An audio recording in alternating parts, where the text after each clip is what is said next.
Assalamualaikum warahmatullahi wabarakatuh. Selamat pagi semuanya, selamat datang di Livan Talk Podcast. Pada kesempatan kali ini, saya Syabira selaku host yang akan mengiringi jalannya acara. Nah, pada kali ini saya akan mewawancarai narasumber yang sangat eksklusif. Di sebelah saya sudah ada Ibu Opi selaku Kasubag TU dari SMA Negeri 58 Jakarta. Halo Ibu, bagaimana kabarnya? Halo, kabar saya di hari ini, puji Tuhan, sehat. Alhamdulillah baik ya Ibu. Jadi pada kesempatan kali ini saya akan bertanya-tanya nih Bu, berbincang sedikit terkait perpustakaan dan juga tata usaha. Oke, Nah, siap. sebelum itu saya izin bertanya Ibu untuk selama ini Ibu sudah menjabat berapa lama menjadi Kasubag TU di SMA Negeri 58 Jakarta? Terima kasih atas pertanyaannya. Saya di SMA 58 sudah berjalan sekitar 2 tahun, tetapi saya awalnya menjadi tenaga atau Kasubag Tata Usaha itu mulai dari tahun 2015. Sebelum 2015 saya itu bekerja di Dinas Pertanian. Nah, setelah 2014 itu ada proses yang namanya lelang jabatan. Saya mengikuti lelang jabatan tersebut dan di 2015 saya diterima atau saya ditugaskan di Dinas Pendidikan bagian persekolahan. Dari 2015 saya ditempatkan sudah ada sekitar 4 sekolah sebagai definitif, tetapi saya bisa mengikuti beberapa sekolah sebagai PLT.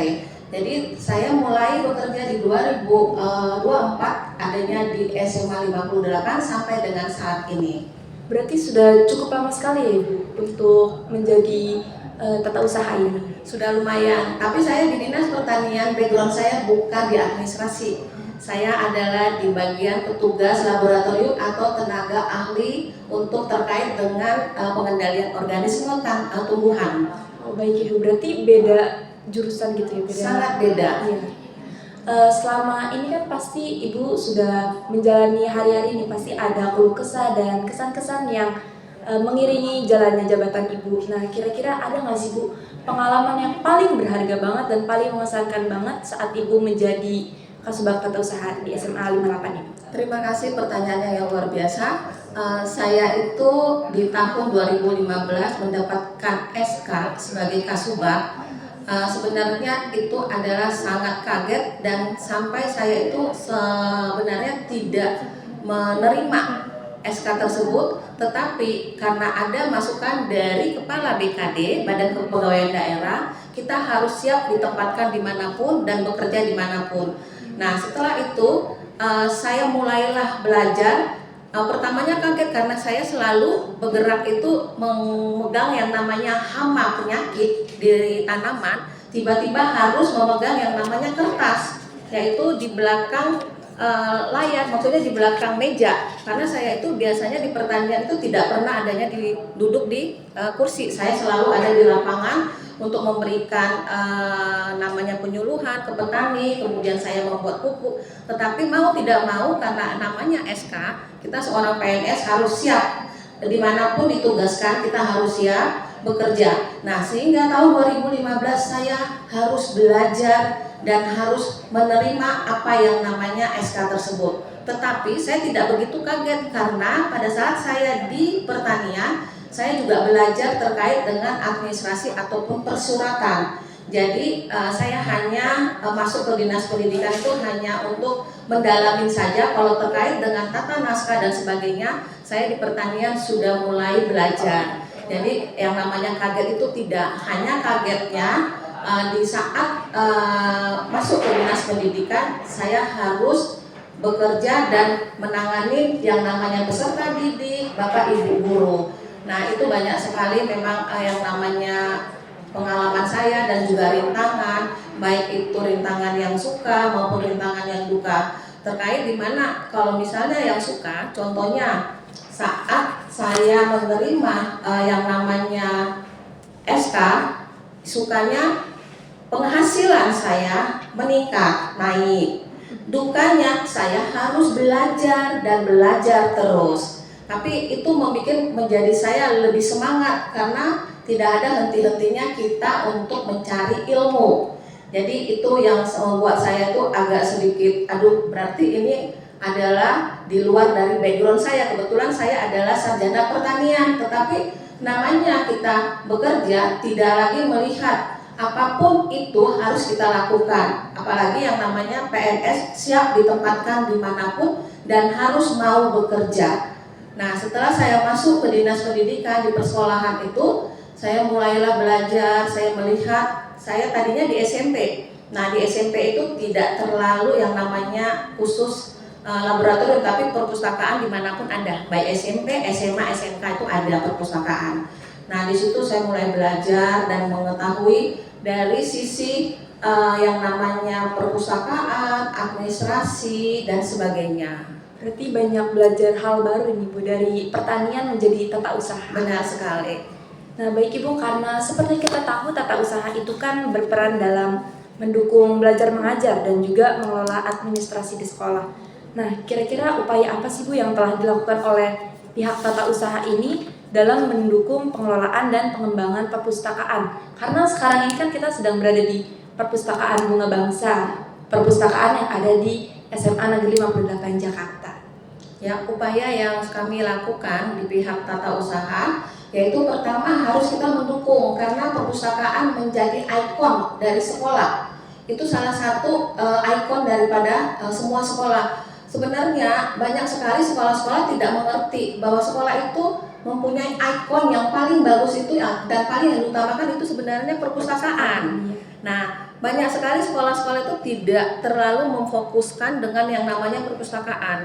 Harusnya ikon pertama dari sekolah itu adalah perpustakaan, sehingga saya itu ngomong ke kepala sekolah di SMA 58, saya bilang, Ibu bagaimana kita supaya membuat perpustakaan kita itu menjadi paling tidak kita nggak bisa mendapatkan akreditasi A, paling tidak kita mulai menjalani dan merubah, baik itu dari tata susunannya, kemudian kita melihat daripada jenis-jenis buku kita. Itu salah satu upaya kita harus bisa menjadikan bahwa perpustakaan itu menjadi ikon utama. Kebetulan kami dari tata usaha itu paling tidak kan harus siap. Contoh dari perpustakaan dari TU itu ada tenaga pustakawan.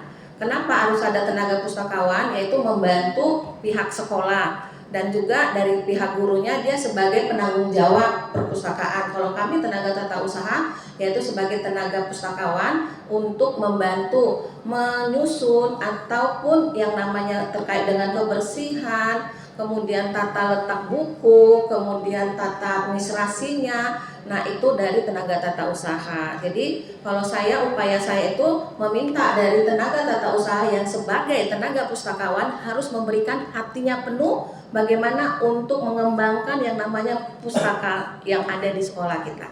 Baik Ibu, terima kasih atas penjelasannya.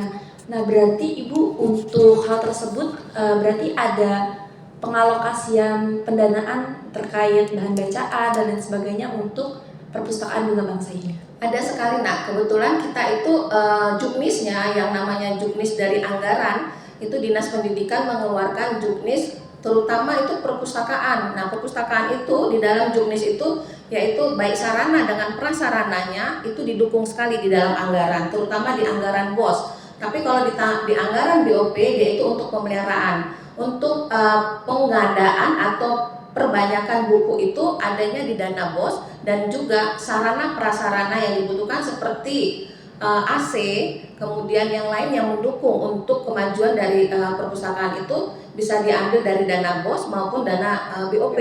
Jadi memang harus didukung dari anggaran. Baik Ibu, terima kasih atas penjelasannya. Udah di penghujung pertanyaan. Untuk menutup podcast hari ini pertanyaan yang paling saya ingin tanyakan. Menurut Ibu atau menurut pendapat Ibu, itu apa harapan terbesar Ibu untuk kemajuan sekolah ini, terutama kepada perpustakaan Bunga Bangsa ini? Terima kasih, pertanyaannya yang luar biasa. Ini katakanlah pertanyaan yang untuk penutup atau terakhir ya. Harapan saya adalah kita mendukung supaya kita bisa mengikuti beberapa kegiatan. Salah satu contohnya itu lomba. Kemudian harapan saya itu kita mendapatkan akreditasi A Dan dari akreditasi A ini kita bisa sebagai contoh, paling tidak kita contoh di kecamatan kita aja, itu khususnya di kecamatan kita, tapi umumnya kalau bisa kita se-JT2 dan se-DKI Jakarta. Itu harapan dan kerinduan saya. Semoga Perpustakaan Bunga Bangsa SMA 58 ini mendapatkan akreditasi yang lebih baik. Kemarin kita dapat C, semoga nanti kedepannya bisa mendapat akreditasi A, dan sebagai contoh buat lingkungan kita sedekat ini, setempat, dan juga umumnya, khususnya di lingkungan kita dan umumnya adalah se-DKI Jakarta dan se-Jakarta Timur 2. Itu harapan besar sekali dengan saya. Dan juga yang kedua, harapannya semoga pihak sekolah semuanya mendukung dan memberikan masukan-masukan, contoh literasi, jenis-jenis buku apa yang harus ada.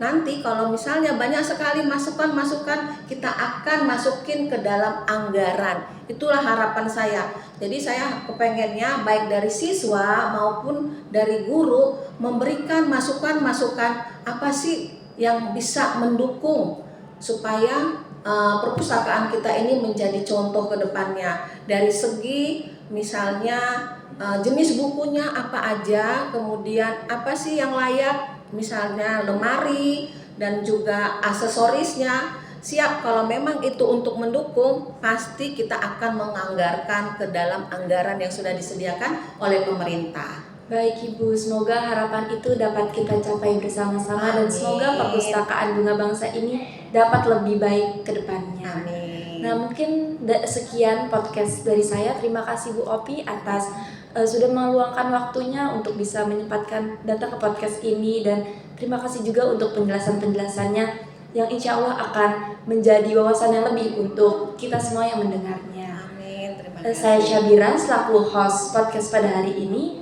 Izin pamit undur diri. Terima kasih dan wassalamualaikum warahmatullahi wabarakatuh. Waalaikumsalam warahmatullahi wabarakatuh.